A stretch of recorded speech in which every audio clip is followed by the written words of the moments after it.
Mind Games in the Dark. Unveiling the Maze of Fear. A psychological thriller story.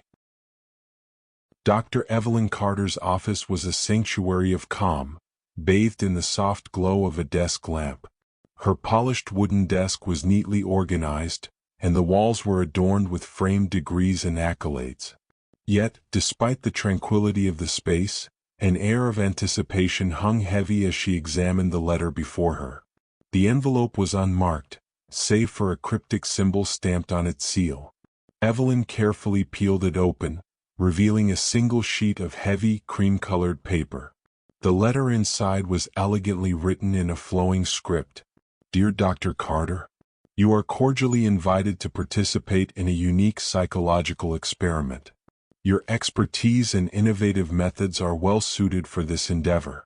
Details will be disclosed upon your acceptance. Yours sincerely, a collaborator. Evelyn's brow furrowed in curiosity. Such a direct and mysterious invitation was unusual, but her interest was piqued. She had always been drawn to complex psychological puzzles, and this seemed to promise just that.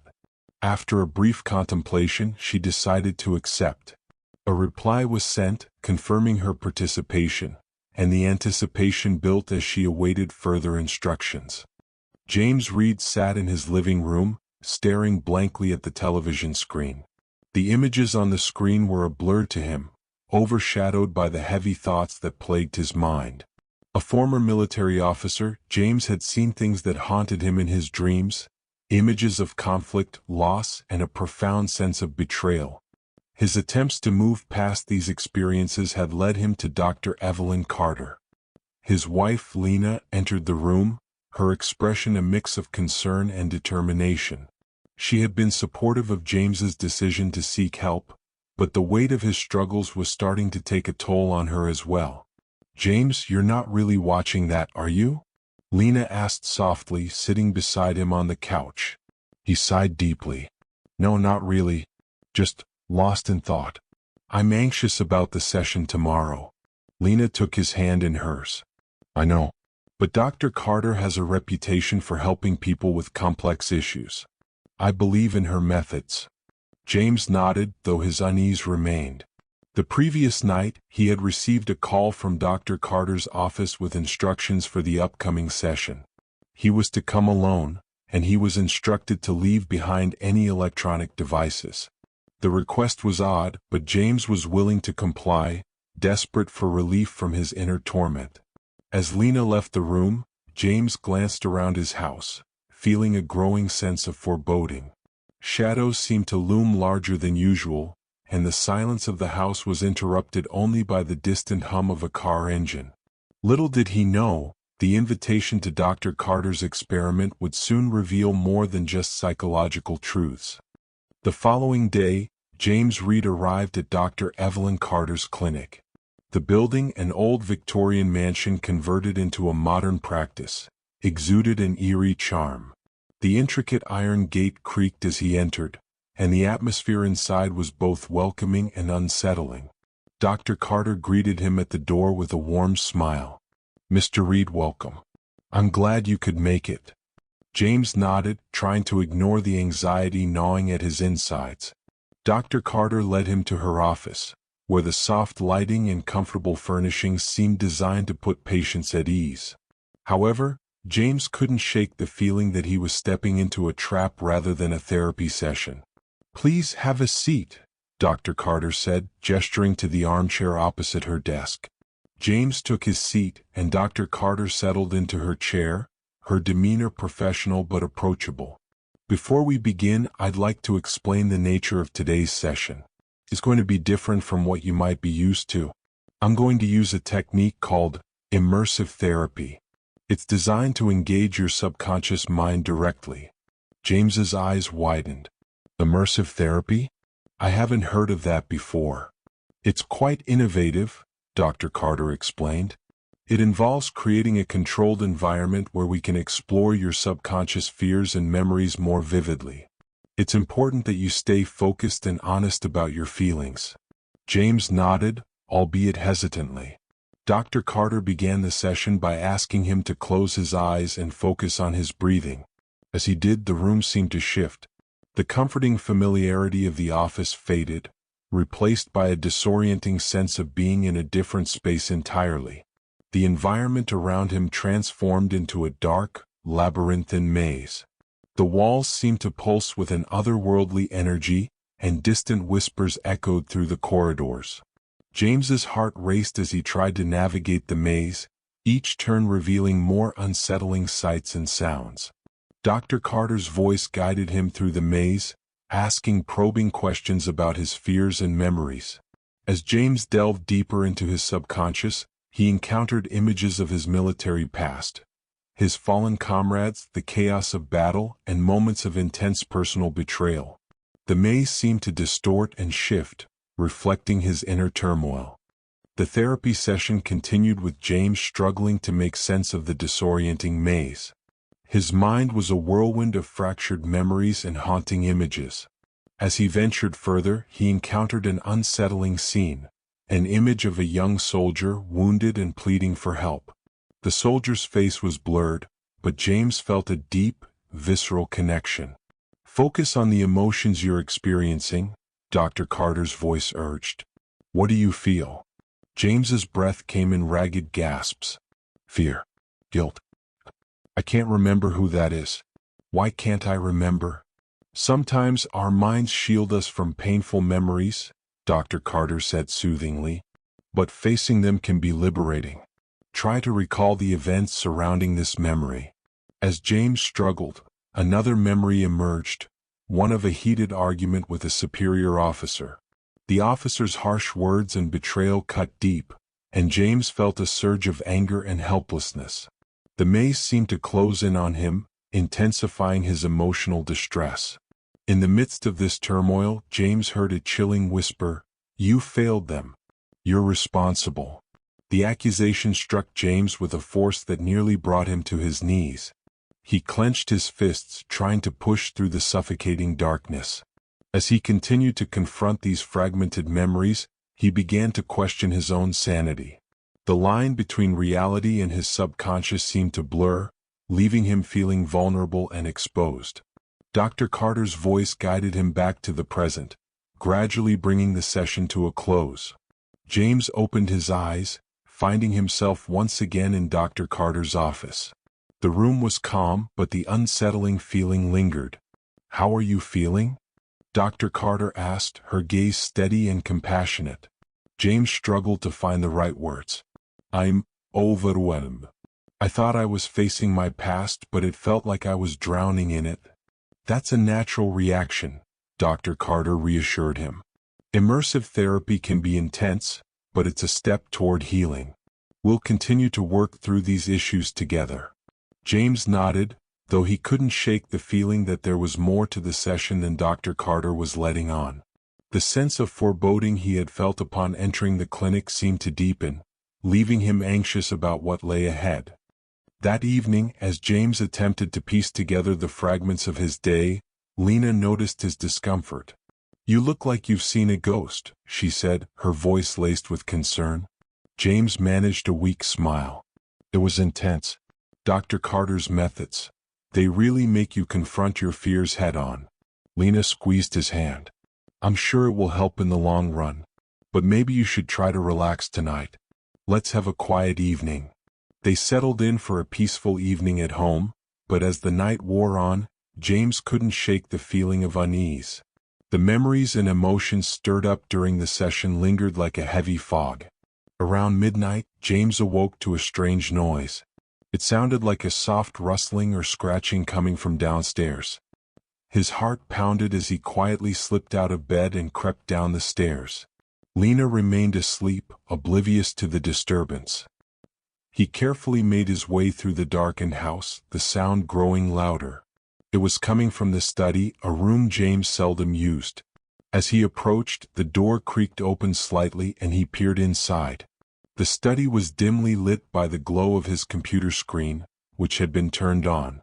Papers were scattered across the desk and his files were disheveled. But what caught his eye was a figure in the shadows, rifling through the papers. "Who's there?" James demanded, his voice shaky but firm. The figure froze and then slowly turned around. The face was partially obscured, but James recognized the outline of Dr. Evelyn Carter. His heart raced with confusion and dread. "Dr. Carter?" James said, stepping forward. "What are you doing here?" Dr. Carter looked startled but composed herself quickly. "Mr. Reed, I didn't mean to alarm you. I was just..." "Just what?" James interrupted, his suspicion growing. "Why are you in my house in the middle of the night?" Dr. Carter took a deep breath. "I received an urgent message that there might be a breach in your personal files.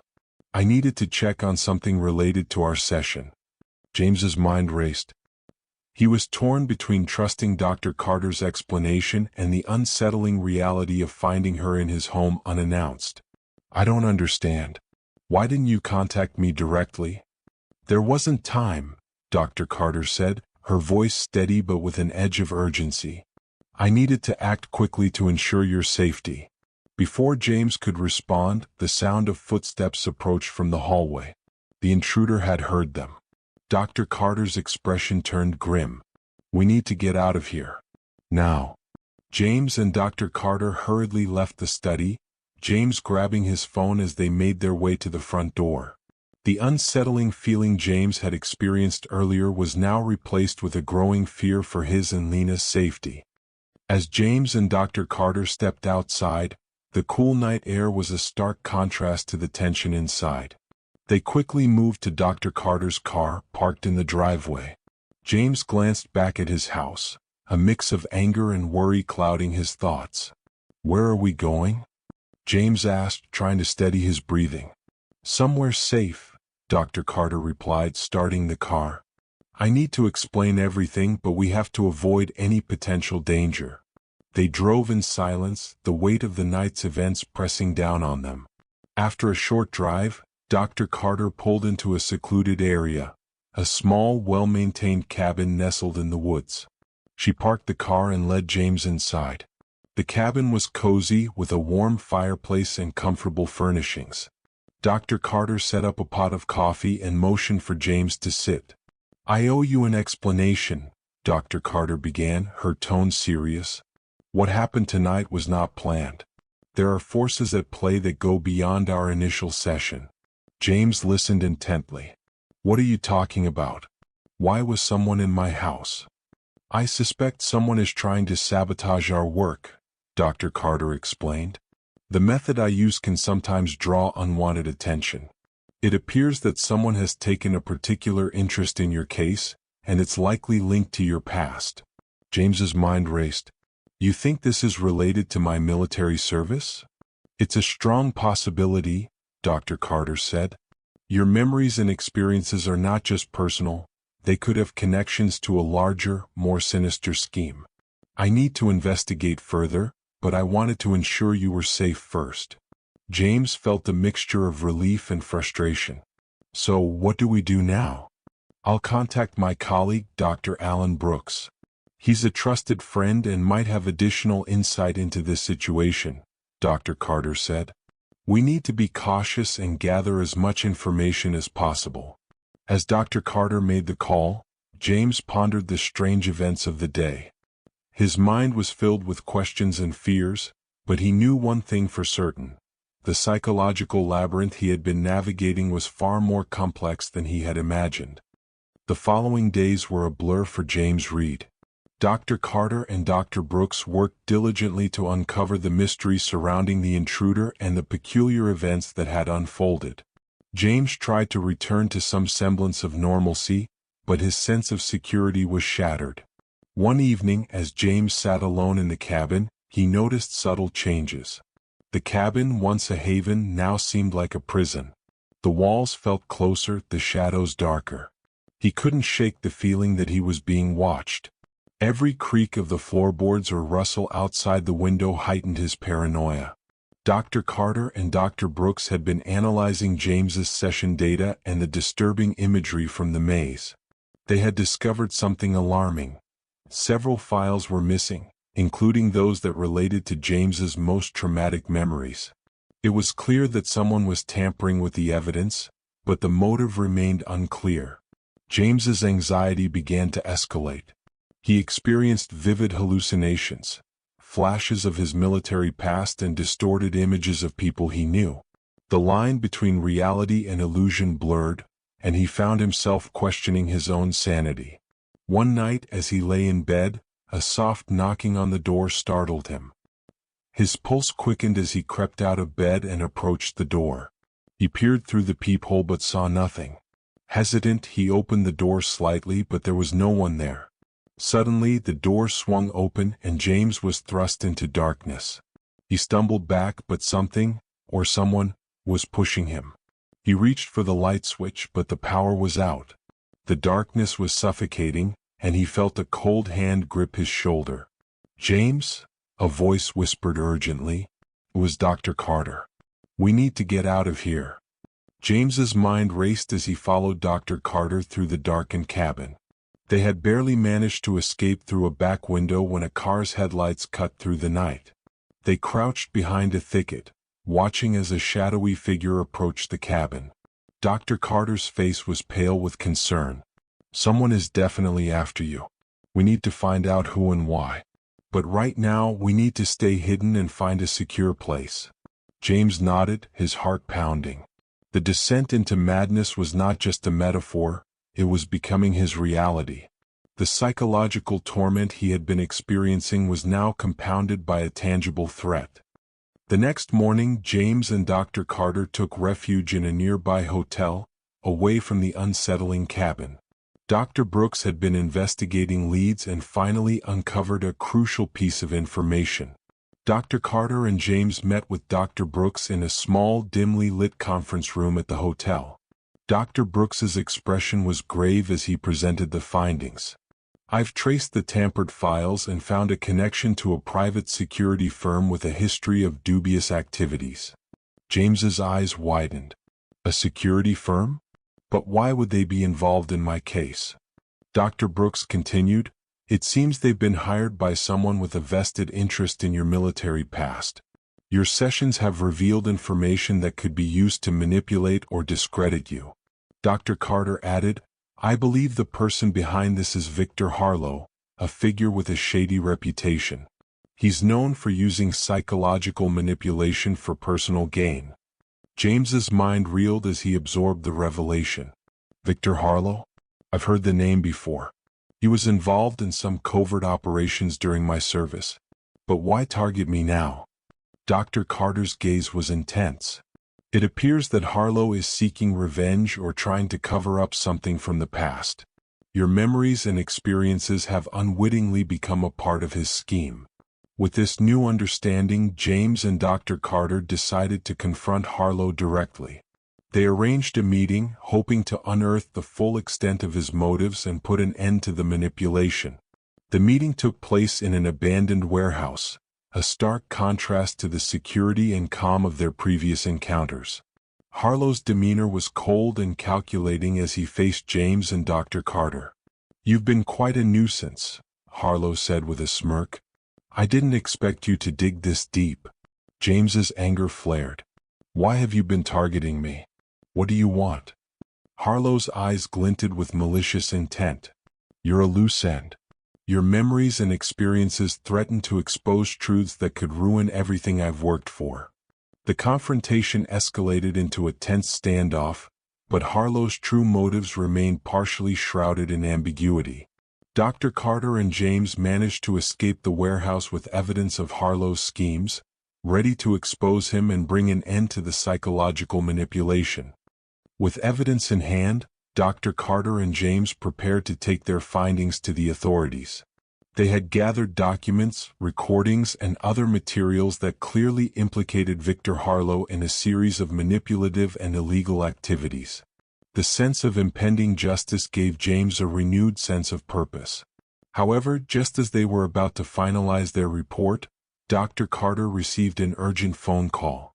Her face went pale as she listened, and she finally hung up, her hands trembling. "What's wrong?" James asked, his concern growing. "It's Lena," Dr. Carter said, her voice shaking.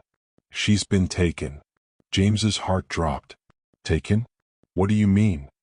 "I don't have all the details, but it seems Harlow has targeted her to pressure you into abandoning the investigation," Dr. Carter explained. "We need to act quickly to ensure her safety." They rushed to Lena's house, where they found signs of a struggle but no immediate clues about her whereabouts. The place was eerily quiet, the usual warmth of home replaced by a chilling silence. James's desperation grew as he searched for any sign of Lena. His thoughts were a whirlwind of fear and guilt. The idea of Lena being caught up in this web of deception was unbearable. As they investigated further, they discovered a hidden note in Lena's study. It was a message from Harlow. "If you want to see Lena alive again, you need to confront your deepest fears in the place where it all began. Come alone or the consequences will be dire." The note was signed with Harlow's trademark symbol, a grotesque twist of an old-fashioned key. Dr. Carter and James deciphered the message. "The place where it all began," Dr. Carter mused. "It must be related to the maze from your sessions." They deduced that Harlow intended for James to return to the labyrinthine maze, a place where his subconscious fears were laid bare. It was a trap designed to force him to face his deepest fears once more. Determined to save Lena and put an end to Harlow's manipulation, James and Dr. Carter returned to the Victorian mansion where the maze had first emerged. The mansion loomed ominously, its once comforting presence now a symbol of fear and uncertainty. They entered cautiously, the atmosphere thick with tension.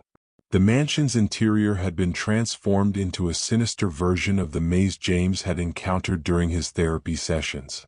The walls seemed to pulse with a dark energy, and the whispers of his deepest fears filled the air. James and Dr. Carter navigated the maze, guided by James's fragmented memories and Dr. Carter's expertise. Each turn revealed new horrors, images of betrayal, guilt, and trauma. The maze seemed to shift and change, reflecting James's mental state. Finally, they reached the center of the maze, where Harlow awaited them. He stood with a smug expression, flanked by a few of his henchmen. Lena was tied up in the corner, her eyes filled with fear and relief at the sight of James.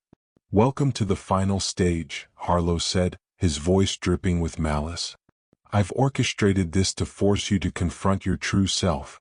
You think you can outwit me, but you're just another pawn in my game." James's anger flared, but he focused on Lena's safety. "Let her go, Harlow. This ends now." Harlow chuckled darkly. "It's not that simple. You must face your fears and prove that you can overcome them. Only then will I release her." Dr. Carter stepped forward. "We've exposed your schemes, Harlow. It's only a matter of time before the authorities catch up with you." Harlow's expression hardened. "You think you've won? This game is far from over." In a dramatic confrontation, James faced his deepest fears, reliving the most traumatic moments of his military past. Each memory was a test of his resolve and courage. With Dr. Carter's support, he managed to confront these fears head-on, breaking free from the psychological chains Harlow had imposed. As James emerged victorious from the maze, he saw Harlow's face twist with rage and frustration. The authorities, having been tipped off by Dr. Carter, arrived just in time to arrest Harlow and his accomplices. The labyrinthine maze began to unravel, its dark power dissipating as justice was served. Lena was freed, and James, though exhausted, felt a sense of profound relief. The ordeal had tested him in ways he never imagined, but he had emerged stronger and more resilient. Dr. Carter and James parted ways with a newfound respect for each other's strength and dedication. The psychological labyrinth had been a dark and treacherous journey, but it had ultimately led to clarity and redemption. As James and Lena returned to their lives, they knew that the scars of the past would always remain, but they were no longer imprisoned by them. The mind games had ended, and a new chapter of healing and hope began. If you enjoyed this story, be sure to like the video, share it with others, and subscribe for more gripping tales. Explore our playlist of psychological thrillers for more intense narratives. See you in the next story.